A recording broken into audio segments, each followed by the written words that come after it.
cabeça do eleitor brasileiro. Datafolha diz, presta atenção que é interessante isso, ó, 29% dos eleitores de Bolsonaro são de esquerda. Então, vamos lá, fizeram um questionário. E quem você vai votar? Ah, vou votar no Bolsonaro. Aí, beleza, agora vamos responder esse questionário. Pela posição política, ideológica, de onde vai colocar o dinheiro e tudo mais, descobriu-se que 29% tem um viés mais de esquerda. Agora, 23% dos eleitores de Lula são de direita. A pergunta que não quer calar. Que perguntas foram feitas? Não, peraí. A pergunta que não quer calar. Será que o brasileiro, de fato, ele se identifica com direita e esquerda ou ele se identifica justamente com ações de direita e ações de esquerda, independente dos personagens que estão lá?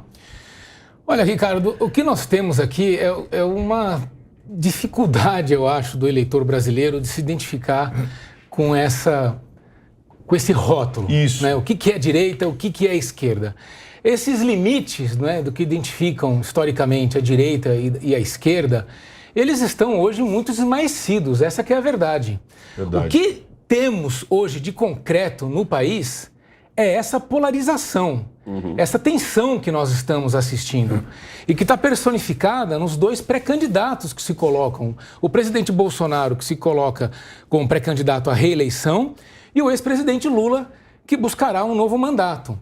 Então, quer dizer, quando o Ciro diz que o Brasil vai amanhecer em guerra se Lula for eleito, ele, na verdade, não se coloca como uma novidade. O que ele faz é reforçar essa polarização. Porque o Ciro não é novidade, ele está na política desde 1990, desde 1900 e bolinha. Não é? E ele não traz um argumento novo para o debate político. Não é? E ninguém, novamente, traz uma discussão sobre qual uma proposta de projeto de política pública para ajudar o eleitor a se identificar com uma política pública que me ajude a escolher em quem votar. Então, na cabeça do eleitor, fica difícil escolher entre direita ou esquerda, porque esses limites, né, não existem mais. Né? A gente é que se esforça para tentar dizer para o eleitor com que campo, né, ideológico há alguma identificação. Mas a verdade é que se nós formos olhar os 8 anos do próprio governo presidente Lula, ele não fez um governo de esquerda, ele fez um governo de centro. Não é? E se nós olharmos os 3 anos e meio do governo do presidente Bolsonaro, ele não faz um governo de direita ou de extrema direita, ele faz um governo de centro, porque ele tem que fazer um governo voltado para a realidade do país. Perfeito. Com os instrumentos que ele tem.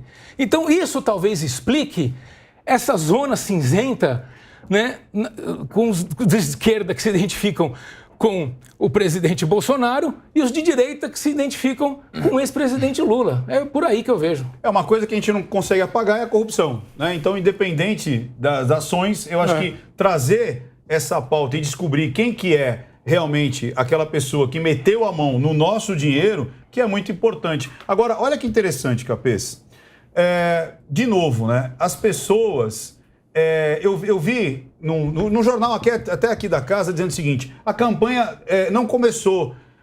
Antigamente as campanhas, olha que interessante como isso está culminando nisso que nós trouxemos dessa provocação. As pessoas diziam assim, olha, minha pauta, olha, eu vou resolver o Brasil fazendo isso, não, eu vou resolver... Nós já percebemos que não existe fórmula mágica, existe trabalho honesto. Simples assim. Você não tem uma pauta de direita, uma pauta de esquerda, você tem trabalho honesto. Se você seguir o trabalho honesto, o trabalho do centro, como disse o Guilherme, você vai resolver. A minha pergunta para você, Capês, eu quero que você traga a sua opinião para esse tema e, ao mesmo tempo, você consiga colocar aí, existia um partido ou um personagem de direita no Brasil nas eleições antes do Bolsonaro? Um candidato se identificava com a direita era o Paulo Maluf, por exemplo, nos anos 80. Era um candidato tido como candidato de direita. Mário Covas, um candidato mais à esquerda. O PSDB é de direita? O PSDB foi se tornando um partido mais à direita a partir do governo Fernando Henrique Cardoso, quando ele constatou que pela economia, você querer ter um Estado supridor de todas as necessidades levaria o país a uma quebra. E a estabilidade econômica pressupunha um Estado menor, um Estado saindo, um Estado que não precisasse ser proprietário de empresas. Então esse é o primeiro ponto, é a minha opinião.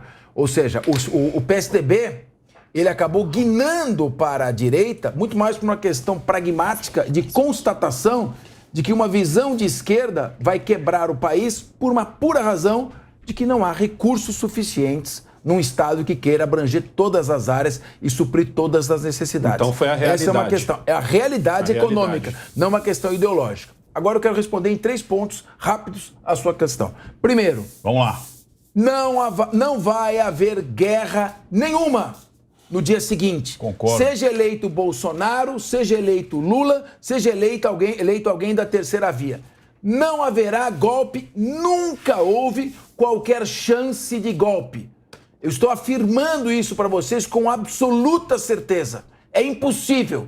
Golpe, guerra. O país com toda essa insegurança e essa instabilidade política não corre nenhum risco de uma tomada à força, porque as condições que existem hoje são completamente diferentes dos anos 60, em plena Guerra Fria, com as instituições muito mais fracas. Ponto 1. Então, não vai haver guerra. Segundo, essa pesquisa aqui da esquerda, aqui de direita ali, em primeiro lugar, uma pesquisa mal feita. As perguntas foram muito mal formuladas, feitas para causar confusão. E a gente também tem que entender que o Datafolha, o grupo que detém o Datafolha, tem claramente uma opção contra o presidente Bolsonaro. Então é óbvio que haverá sempre uma margem de tendência. Se você pegar outros institutos de pesquisa, por exemplo, dão dados completamente distintos do da Datafolha. Então nós precisamos receber isso com reservas, até porque todo mundo sabe, quando você está distante das eleições, você pode fazer pesquisas tendenciosas para influir e induzir a opinião pública e você vai acertando essa pesquisa às margens à medida que vai se aproximando da eleição. Isso é fato. E terceiro ponto, que é o mais importante. Meus amigos, sabe o que vai decidir esta eleição? That's the economy. Eu lembro que o presidente George Bush... Traduz isso daí, amigão. É a economia. Pelo amor de Deus, o povo... Tem teto de gastos ou sem teto de gastos? Porque é muito fácil ser presidente sem teto de gastos. Aí você vira um presidente querido, com uma dívida pública gigantesca. Agora, um presidente comprometido com um teto de gastos, com não corrupção, não comprometido com gastar e esbanjar para ser querido como pai dos pobres e depois deixar uma dívida trilionária para o Brasil, aí você diz, what's the economy, my brother? A minha querida Gente, colega cadê a tecla SAP? Na cara Eu preciso da tecla Não, SAP. aí você fala demais. Termina. Deixa eu terminar. E era 3 pontinhos. Eu quero terminar. A questão, fiquei brava logo. A questão é assim, a Carla faz uma análise crítica. Eu faço uma análise de constatação. A população vai votar de acordo com a sua situação econômica. O povo não quer saber, não está preocupado com essas questúnculas. Não quer saber de dívida, né? Que para nós a dívida são importantes. fica para o próximo Para governo. a população, interessa a sua estabilidade. Bom, a Argentina disse que nós desenvolvimento econômico. É fácil fazer um governo populista. Bom, se é fácil é só ou jogar difícil, dinheiro, depois a dívida fica pro próximo. Se é fácil ou difícil, eu não sei. Uma eleição se ganha com a economia. Foi assim que o Bill Clinton derrotou George Bush logo após a Guerra do Golfo. Agora, eu fiquei brava porque a gente está vivendo uma situação muito difícil no mundo inteiro. Até na Inglaterra a inflação é a maior dos últimos 40 anos. Você está bem, querido? Você tá bem? Vamos dar uma pausa. É que o Capês foi tão eloquente que me emocionou. Você sabe que eu fui para Versalhes e eu conheci o Rei Sol, que você citou o Rei Sol da última vez, né? Nossa, vocês são muito chiques, não é? Pra mim? Voltando ao Datafolha, Chegou pra Peruíbe e olha lá. quando você fala uma pesquisa Datafolha, eu já não levo a sério. Pesquisa Datafolha, eu nem olho. Verdade. Eu não sei se vocês se lembram, gente, na última eleição de 2018, os erros do Datafolha e do Ibope foram gritantes. Wilson Witzel, no Rio de Janeiro, na pesquisa primeiro turno, tinha 12% das intenções de voto. Mas olha que interessante. Sabe quanto ele teve? 41%! Isso. Então, mas é erro ou é manipulação? O povo peca pela falta de memória. Boa. Sabe quanto o Zema tinha? 20%, 23%. Sabe quanto ele teve? 42%. Isso não é erro, né, Carla? Gente, isso não é margem de erro Isso de não 2%, é de 20%. Isso é manipulação. Alguém se lembra do Instituto Galo? Não dá. Alguém se lembra do Galo? A economia. A economia é muito fácil ser um bom governo. Me põe lá para presidente, vou distribuir. Ano passado sobraram 300 bilhões de reais de tantos impostos que a gente pagou aqui no Brasil. A gente paga muito imposto. E o presidente usou para pagar a dívida pública. Se for um populista, rouba metade e outra metade sai distribuindo para os pobres. E deixa mas a dívida pro só outro, né? aumenta. É isso aí. Só aumenta. É igual o marido que é legal, mas está fazendo dívida no banco. Exato. O marido legal é o que cuida da sua família com parcimônia, com responsabilidade. Porque marido que não cuida da casa direito, tá com uma, tá com duas, tá com três, tá roubando, tá fazendo coisa errada. Então a economia é muito complicado. O povo precisa entender que o buraco é um pouquinho mais embaixo do que simplesmente sair distribuindo dinheiro por aí. Olha que interessante. O Negão, ele trouxe uma situação interessante aqui.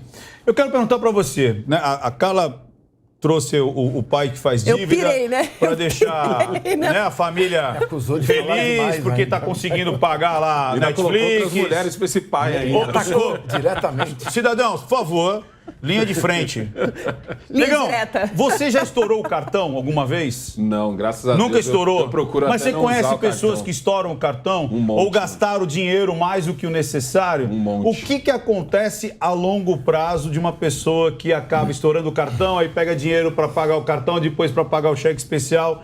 Qual que é o fim dessa pessoa? Falência. Simples assim. E Ó, você eu quero falar com você de caso seguinte. A gente está aqui numa bancada maravilhosa aqui. A gente tem aqui o Capês, que entende muito de política. A gente tem aqui o Guilherme Amorim, advogado. Carlos Secato nem se fala. Ricardo Ventura. Eu quero agora, para você de casa aí, te dar uma visão da realidade, te dar uma visão do dia a dia, certo? Das pessoas comuns.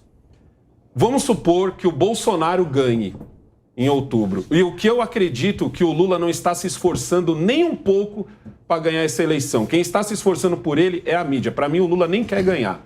Para mim, o que o Lula está preocupado é em formar deputado federal e senador, porque ele já se tocou de que é isso que está movendo esse país. Negão, deixa eu colocar uma pimentinha. Não, deixa eu só concluir isso daqui. Eu quero que você diga, porque é o seguinte, você falou que o Lula tem certeza que não vai ganhar.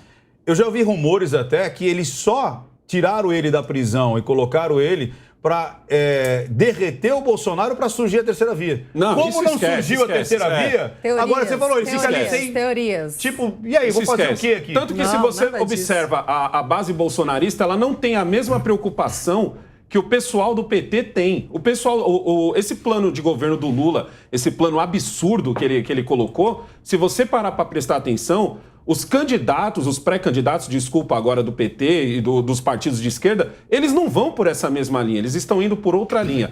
Vamos supor que o Lula ganhe. Vai ter uma guerra, como o Ciro Gomes falou? Eu concordo com o Capês, eu duvido. Não vai ter guerra nenhuma. O que vai acontecer é o seguinte, o que vai acontecer é que o Lula não vai conseguir governar, porque o povo vai estar na rua quase que dia sim, dia também. Entendeu? Então ele vai fazer provavelmente o que a Carla falou, vai explodir o teto de gastos, Ele já certo? falou, não fui eu que falei, foi ele que falou. Ele tá falando de peito aberto, tá no plano Foi de ele que governo. falou. Boa, tá no plano de governo. Ele falou que vai estourar o teto. Ele vai estourar o teto, não é que ele vai aumentar o teto, é bom vai deixar estourar, isso claro não vai pra ter você. limite pra Já gastar. era teto, entendeu? E ele não vai conseguir governar porque muito provavelmente os outros vão querer tirar ele vai sofrer talvez um impeachment, a não ser que ele comece a jorrar dinheiro pelo Brasil, entendeu? Só que no caso do Bolsonaro, ele ganhando, eu acho que ele também vai ter um problema, porque talvez ele não consiga levar uma base tão grande quanto ele levou da última vez, visto que todos os esforços estão concentrados no Bolsonaro. Isso é uma coisa que eu vivo dizendo que é um erro. Eu quero que Você a tem Carla razão fale, num mas ponto. peraí, antes que a Carla fale,